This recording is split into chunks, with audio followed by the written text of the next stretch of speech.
आज मैं उत्तर प्रदेश के मुख्यमंत्री आदित्यनाथ योगी जी और भारत के माननीय प्रधानमंत्री नरेंद्र मोदी जी को एक साथ धन्यवाद ज्ञापन करना चाहता हूँ। उत्तर प्रदेश के मुख्यमंत्री आदित्यनाथ योगी जी ने हाथरस के अपराध के पीड़ित लड़की का बलात्कार और जलाने वाले को सज़ा दिलवा दी 2.5 साल में ही। आपको इसके लिए हम धन्यवाद ज्ञापन करते हैं। आपको इसके लिए हम बधाई देना चाहते हैं। आपने मंत्रिमंडल का विस्तार किया, सभी जातियों को समुचित प्रतिनिधित्व दिया उत्तर प्रदेश की सरकार में। इसके लिए आपको हम धन्यवाद ज्ञापन करते हैं। और महेंद्रगिरी के हत्यारे को भी गिरफ्तार करवाइए और उसको भी सलाखों में भेजकर उचित सजा और सही अभियुक्त। हमको भरोसा है कि आप अपराधी आपके राज्य में बच नहीं सकेंगे। और भारत के माननीय प्रधानमंत्री नरेंद्र मोदी जी ने 3 दिवसीय अमेरिका का यात्रा करके भारत लौट गए हैं। उन्होंने उस तरह से वर्ल्ड के super power of king America के राष्ट्रपति जो बाइडेन साहब से 3 दिन तक बैठ करके वहाँ के रक्षा मंत्री, उपराष्ट्रपति और जो बाइडेन साहब से एशिया प्रशांत और चीन का जो प्लान था, जो साजिश थी, उस चीन पहले कोरोना वायरस का इजाद किया था और तीसरे विश्व युद्ध के लिए जिस तरह से अफ़गानिस्तान से अमेरिका की सेना को वापस जाना पड़ा, जिस तरह से पाक और चीन मिल करके अफ़गानिस्तान का नाम मिटा करके तालिबान बना दिया है, विश्व के लिए यह एक चिंता का विषय था। लेकिन माननीय प्रधानमंत्री नरेंद्र मोदी जी ने समय रहते जो बाइडेन साहब से मिल करके यात्रा करके और आपसी सहयोग और रक्षा की नीति और विचार विमर्श करके अब यह स्थिति हो गया जो 1971 में, जब 1962 में चीन ने भारत पर आक्रमण कर दिया था। नेहरू जी नहीं समझ सके थे। भारत का उस समय नीति था निरपेक्षता का सिद्धांत, पंचशील का सिद्धांत। लेकिन नेहरू जी की बेटी ही जब भारत के प्रधानमंत्री बनी तो उन्होंने सोवियत रूस के साथ एक सैन्य समझौता, एक आपसी समझौता कर लिए और पाकिस्तान और चीन मिल करके बांग्लादेश का जनता को, वहाँ के नेता के, स्वतंत्रता सेनानी को मार रहे थे। श्रीमती इंदिरा गांधी ने सोवियत रूस से समझौता कर अमेरिका का यात्रा किए थे उस वक्त। और अमेरिका के राष्ट्रपति, तत्कालीन राष्ट्रपति को समझा दिए पाकिस्तान हमसे युद्ध चाहता है, आप उसे समझा दें। यात्रा तो चले गए और वहाँ के राष्ट्रपति, तत्कालीन राष्ट्रपति थे, उनको समझा दिए थे भारत से कि शांति के लिए, भारत के लिए एक युद्ध की नीति बना रहा है पाकिस्तान, जो हमारे लिए स्वीकार नहीं है। और समझाने के बाद भारत पाक युद्ध हुआ और बांग्लादेश का निर्माण हुआ और श्रीमती इंदिरा गांधी के नेतृत्व में ही पाकिस्तान के 93,000 सैनिकों को आत्मसमर्पण करना पड़ा, जो इतिहास बदल गया। आज वही काम माननीय प्रधानमंत्री नरेंद्र मोदी जी ने चीन, पाकिस्तान, तुर्की अफगानिस्तान वाला समस्या जो तालिबान बना है उसको सुलझाने के लिए एक आपसी सहमति हो गई। अगर भारत पर कहीं आतंकवादी हमला होगा तो अमेरिका दौड़ के आएगा, अपनी स्वच्छ हथियार देगा, और अमेरिका पर कहीं आफत आएगा, चाहे हिंद महासागर हो या प्रशांत महासागर हो, अमेरिका की सेना पर, अमेरिका पर किसी तरह का आतंकवादी हमला होता है तो भारत की सेना, भारत के उसके काम आए। एक आपसी सहयोग हो गया, वह चीन के लिए एक, इस सदी में चीन, और जब तक भारत के माननीय प्रधानमंत्री नरेंद्र मोदी जी को दिल्ली की कुर्सी पर बैठे रहेंगे, चीन अब युद्ध नहीं चाहेगा। आपने देख लिया, डोकलाम से लेह लद्दाख तक, पेंगोंग झील तक, जब युद्ध में हार गया चीन, तब अब अफगानिस्तान को तालिबान बना रहा है।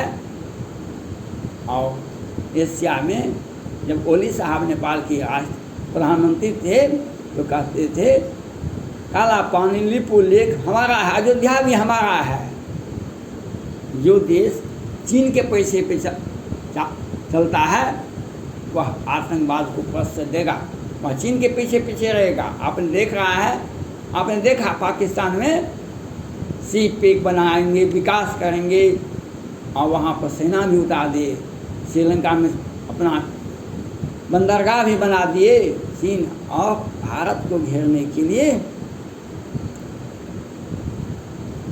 अपना एशिया में एक षड्यंत्र रचे हैं जिससे भारत को तंग और तबाह किया। इसके लिए माननीय राष्ट्र प्रधानमंत्री नरेंद्र मोदी जी ने अमेरिका को इस स्थिति का बता दिए, जो द्विपक्षीय वार्ता को मजबूत करता ही नहीं है, एशिया को और विश्व के जो अस्थिरता, जो शांति को खतरा था, जो विश्व युद्ध के लिए एक परिस्थिति तैयार कर रहा था चीन, उस पर लगाम लग गया।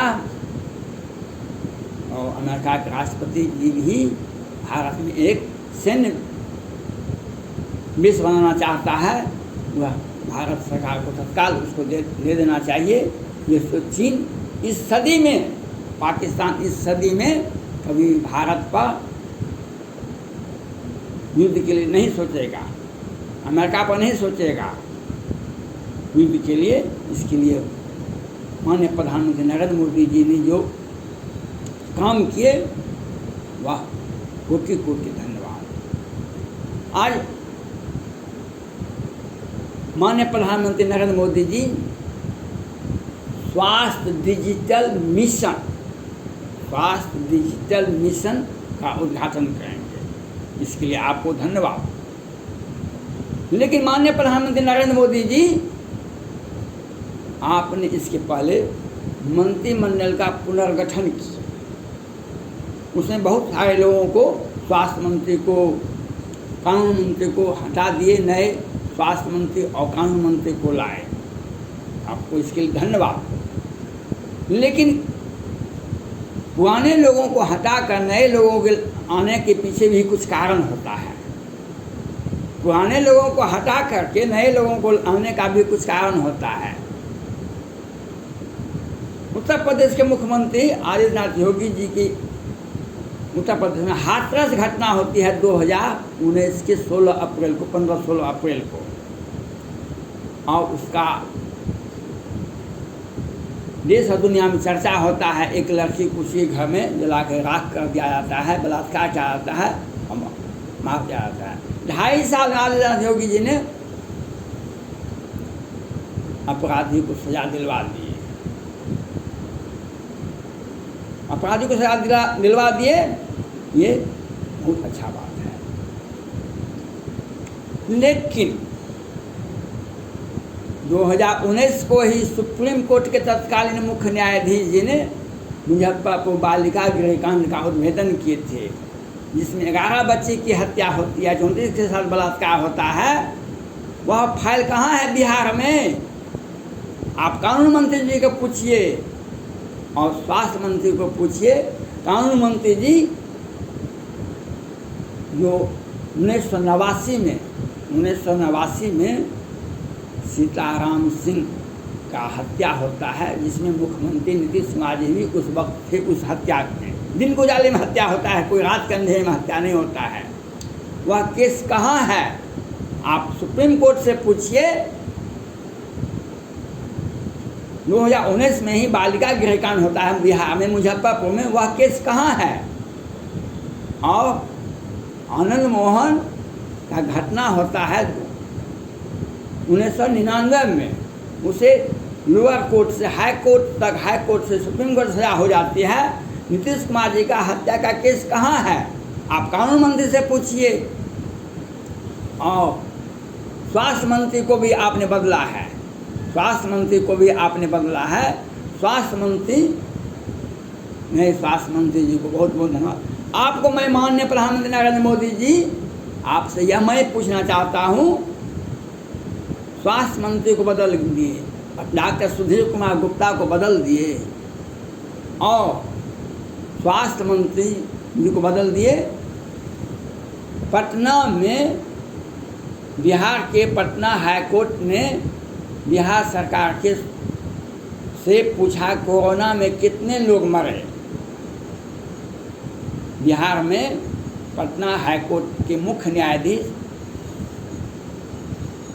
ने 100 बार पूछे बिहार से कितने लोग कोरोना से मरे, ये नहीं बताए। ऑक्सीजन की क्या मात्रा थी और कितना आवंटन हो रहा है। 265 वेंटिलेटर बिहार सरकार ने खरीदा है, लेकिन मरने वालों का संख्या नहीं बताया है। यहाँ पर दवा घोटाला, ऑक्सीजन घोटाला, वेंटिलेटर घोटाला, एम्बुलेंस घोटाला, और किस साल के किस बजट में 265 वेंटिलेटर का वो खरीदा है, किस देश से खरीदा गया है, भारत में किस कंपनी से खरीदा गया, ये नहीं बताते हैं। स्वास्थ्य मंत्री, बिहार के स्वास्थ्य मंत्री मंगल पांडे जी और बिहार के मुख्यमंत्री नीतीश कुमार जी की एक साजिश के तहत मुजफ्फरपुर में ही 2019 में सैकड़ों बच्चे मर गए थे और 2021 में हजार लाखों लोग मर गए कोरोना से। यहाँ का स्वास्थ्य विभाग खराब है, स्वास्थ्य व्यवस्था को चौपट कर दिया है बिहार के मुख्यमंत्री और स्वास्थ्य मंत्री ने। आप डिजिटल मिशन स्वास्थ्य विभाग में चालू करते हैं, आप 3 सेक्रेटरी रैंक के अधिकारी को बिहार भेजिए जो यहाँ के स्वास्थ्य विभाग में जांच करे, घोटाला का जो जांच करे। नहीं तो तीसरा वेरिएंट आ रहा है मीडिया से, सोशल मीडिया से आप यह भी बता रहे हैं, लेकिन आप यह नहीं बता रहे हैं जो बिहार में जो मरने वालों की संख्या कितना है। जो बिहार सरकार पटना हाई कोर्ट को क्यों नहीं बताई, इस बात को आप क्यों नहीं समझ रहे हैं। बिहार में जो स्वास्थ्य विभाग में जो घोटाला होता है, वेंटिलेटर घोटाला, दवा घोटाला, ऑक्सीजन घोटाला, इस पर आप 3 अपर सेक्रेटरी, 3 सेक्रेटरी के पदाधिकारी को भेजिए जो बिहार का नहीं हो और इस पर आप जांच करवाइए। मानवता का सेवा ही ईश्वर की सबसे बड़ी सेवा होती है। मैं आपको इसके लिए ध्यान आकृष्ट करना चाहता हूँ। मैं कानून व्यवस्था पर बिहार में सैकड़ों हजारों केस छुपा के रख दिए गए हैं। पटना हाई कोर्ट में 18 न्यायाधीश थे, अब 28 हो गया है, लेकिन बड़े बड़े नीतीश कुमार जी, सूरजभान जी और अनंत सिंह जी और पप्पू देव जी और सैकड़ों हजारों, हर जिला में एक अपराधी पर 20 केस है। उसका ये सत्ता पक्ष से मिले हुए हैं, उसका ट्रायल नहीं होता है। विरोधी दल के लोगों को, लालू प्रसाद यादव जी, आनंद मोहन जी को का केस का ट्रायल तुरंत हो जाता है। नीतीश कुमार को 1989 में हत्या का केस था, वह केस क्यों नहीं ट्रायल हुआ। 2019 में मुजफ्फरपुर बालिका गृहकांड हुआ था, वह केस ट्रायल क्यों नहीं हो रहा है। धन्यवाद।